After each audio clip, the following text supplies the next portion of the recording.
salutations encore à tous les entrepreneurs en formation au cabinet BBC Entrepreneuriat. Moi, c'est le coach Bienfait Boubacar. C'est pour moi vraiment un très grand honneur d'être désigné par la direction pour pouvoir vous présenter le fichier Forbet 13, compilateur de projets. Le fichier Forbet 13 vous permet de générer n'importe quel genre de business plan en l'espace de quelques minutes, simplement en insérant les quelques informations essentielles de votre projet.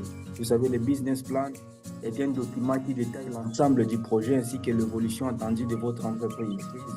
Alors, il est très important de rédiger un business plan conséquent tenant compte des paramètres essentiels de votre entreprise. Il faudrait bien comprendre que dans une entreprise, les différents paramètres fonctionnent en interconnexion. Donc, l'entreprise, c'est comme un système. Donc, la modification d'un élément peut faire un ajustement dans tous les autres. Et c'est là encore l'importance d'un tel fichier parce que ça vous permet de garder cette combinaison et cette interconnectivité des paramètres. Parce que la simple modification, par exemple, des heures de travail, peut même ajuster le salaire de tous les travailleurs, ou même ajuster le prix auquel vous vendez. Et donc là, je vous ai simplement présenté le fichier Forbet 13 réparti en 3 modules. Mais je vais simplement vous montrer comment insérer les données dans ce fichier. Alors, le fichier ici est constitué de 13 tableaux d'auto civil d'entreprise. Comme nous l'avions d'ailleurs dit dans nos formations, c'est que vous pouvez générer votre projet et vous pouvez comprendre, faire la compilation de tous les projets, les faire ressortir dans un business plan au travers de 13 tableaux d'auto civil d'entreprise. Donc, il existe au moins 13 tableaux qui vous permettent de générer votre projet. Alors, dans ces 13 tableaux, c'est subdivisé en 3 modules. Dans le premier module, nous allons voir les 5 premiers tableaux. Dans le deuxième module, on va voir les 3 tableaux qui suivent. Et au dernier module, au module 3, nous allons voir les 5 derniers tableaux. Ce qui fait 5 plus 3 plus 5, ce qui nous donne les 13 tableaux d'auto civil d'entreprise. Donc, une fois que vous compilez votre vision dans ces 13 tableaux d'auto civil d'entreprise, vous avez toutes les informations essentielles pour pouvoir gérer votre business. Et donc, les 13 tableaux d'auto civil vont vous générer automatiquement les prix exacts à appliquer. Ça va vous générer le salaire exact à donner à vos travailleurs. Ça va vous générer le taux d'intérêt exact à pouvoir accepter si vous voulez démarrer avec un crédit auprès d'une banque. Ça vous génère même les échéances nécessaires. Ça va vous générer les différentes charges que vous ne pouvez pas dépasser. Ça va vous générer la quantité exacte de ventes que vous devez faire selon tel ou tel autre segment dans votre marché, ainsi de suite. Donc, ça vous génère toutes ces informations-là automatiquement. Alors, je vais tout simplement le commenter par vous présenter ces différents 3 modules. Donc, nous avons le module 1, module 2, module 3. Dans le premier module, les 5 tableaux, comme je l'avais d'ailleurs dit. Dans le deuxième module, nous avons les 3 autres tableaux, dans les tableaux 6, 7 et 8. 6, 7 et 8. Dans le deuxième module ici, c'est beaucoup plus concentré sur la manière de fixer les salaires des travailleurs, tout en précisant aussi les tâches que chaque travailleur va faire, mais aussi la productivité de chacune de ces tâches-là. Donc, chaque poste, quand vous l'engagez, vous devez savoir combien il contribue dans votre projet. Et tout ça, on va le calculer à travers le deuxième module pour savoir comment la personne contribue pour l'existence de l'entreprise et combien il mérite face à ce qu'il est en train de faire comme contribution. Mais aussi, ça va aussi préciser en termes aussi d'heures de travail, quel est le temps nécessaire qu'il lui faut pour pouvoir produire ou exécuter chacune des tâches dans l'entreprise. Alors là, c'est par rapport au module 2.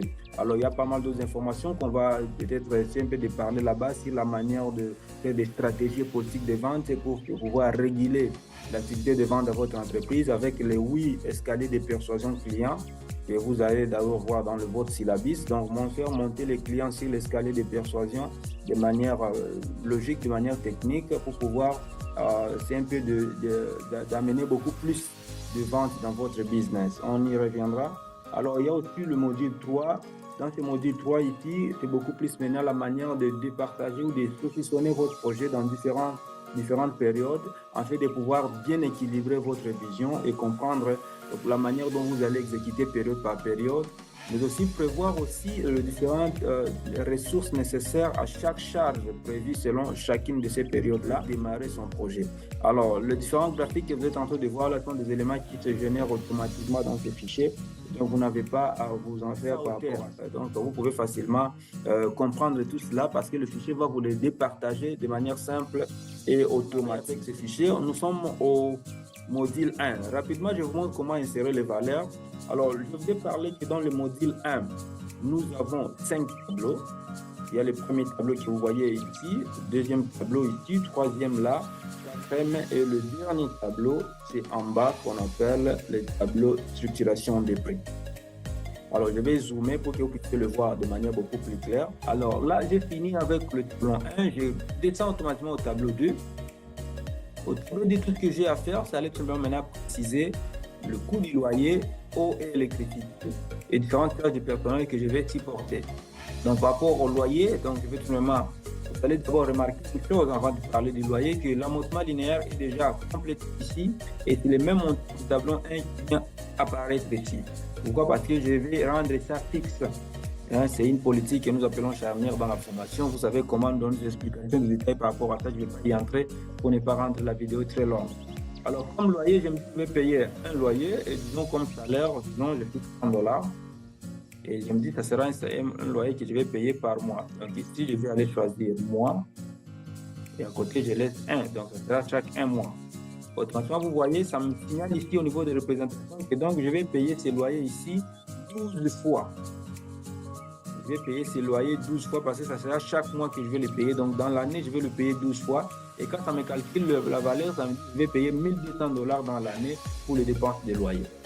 Tout ce que j'ai eu à faire, c'était juste donner le prix du loyer et la période que cela va prendre avant de payer notre loyer.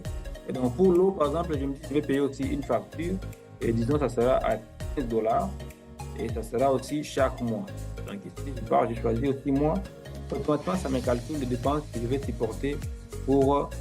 bon, ici, j'ai mis chaque mois, mais à côté, je vais laisser 3. Je vais préciser que pour 1 mois, je mets 1 mois. Et là, ça me met que je vais le payer 12 fois. Mais si je me dis que cette facture-là de régie de jeu, c'est pour 2 mois, donc si je mets ici 2, vous voyez ici, ça me dit que je vais le payer donc 6 fois, parce que ça sera chaque 2 mois. Et là, ça change aussi la valeur en termes de dépenses totales. Mais je vais remettre un 1 pour garder la logique simple. Alors, au niveau de l'électricité, je me dis, bon, si je vais payer une facture à $10, et là, donc ça sera chaque trimestre, par exemple. Donc, je choisis mois.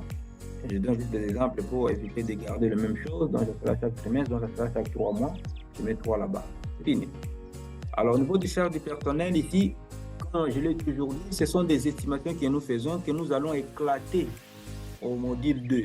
Et donc, comme je l'avais d'ailleurs dit dans la première vidéo, c'est qu'au module 2, nous allons essayer d'éclater les salaires pour savoir combien de gens il faut engager et quel est le salaire que je vais leur donner. Alors, cet élément-là que nous allons calculer au module D sera, on sera fait un effet d'éclater cette ligne que vous voyez en vert. Les autres détails, nous les donnons dans la formation. Et si vous avez des questions, n'hésitez pas de les poser, même à travers le lien, bien sûr, de contact BBC. Alors, donc ici, j'ai supposé avec 5 travailleurs, donc je vais mettre ici au niveau des quantités 5. Et que je me dis que ces salaires-là, ça sera payé chaque mois. Donc, je mets mois. Et à côté, je vais mettre un 1 pour préciser que c'est pour 1 mois. Les salaires là. Et donc, automatiquement, ça me calcule le reste. Impôt, ici, ça dépend des pays à l'autre. Pour la RDC, mon tableau 2. Donc, vous voyez que c'est aussi simple que ça. Automatiquement, j'ai fini mon tableau 2 que j'étais en train de travailler. Alors, ce qui me reste, c'est aller compléter mon tableau 3.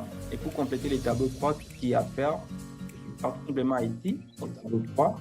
Voici ce que j'avais déjà informé au niveau de l'identification et déjà apparu ici. Il y a déjà veste, pantalon, chemise. Ce sont des choses que j'avais déjà informées ici dans l'identification. Au niveau du premier partie, ici, vous voyez, il y a veste, pantalon, chemise. Si j'essaie de zoomer, vous le verrez encore très bien. Veste, pantalon, chemise sont là. Et après, il y a chaussures et t-shirts que j'ai déjà ici dans le tableau 3. J'ai veste, pantalon, chemise. Et puis, ce que j'ai là, les chaussures et t-shirts sont représentés par la petite ligne en bleu ici. Mais si je vais avoir les détails ou encore la liste de ces autres marchandises, je vais pas seulement cliquer ici à l'annexe